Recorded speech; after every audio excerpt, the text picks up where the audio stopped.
Pemirsa, satu pelaku residivis narkotika jaringan Medan Ternate diamankan oleh pihak BNNP Maluku Utara.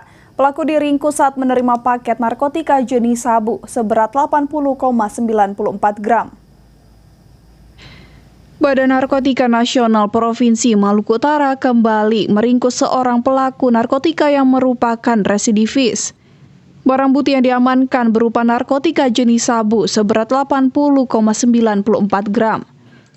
Pelaku berinisial AIM usia 30 tahun ini ditangkap saat menerima paket jenis sabu jaringan Kota Medan Ternate.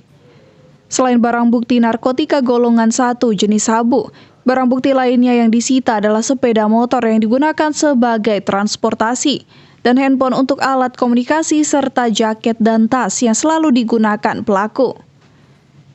Pengungkapan narkotika jaringan Medan Ternate ini disampaikan Kepala BNNP Maluku Utara Brigjen Pol Agus Rohmat dalam press release pada Rabu pagi. Pengiriman, jadi salah satu ekspedisi yang tidak perlu saya sebutkan ekspedisinya apa, ada di Kota Ternate sini, dan memang pelaku ini didalihkan dari suatu tempat, kemudian pesan ke Medan kirim ke Ternate dan berhasil kita gagalkan. Ya mudah-mudahan kali ini bisa jerah ya, karena dia residivis ya, sehingga diharapkan nanti hukumannya lebih berat kalau residivis ya. PHK menambahkan jika diasumsikan 1 gram disalahgunakan 5 orang, maka jiwa masyarakat dapat diselamatkan sebanyak 405 orang.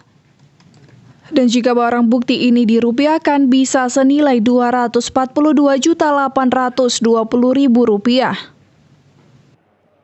Pelaku residivis ini melanggar pasal 114 ayat 2 junto pasal 112 ayat 2 Undang-Undang Nomor 35 Tahun 2009 dengan ancaman penjara 6 tahun dan maksimal seumur hidup.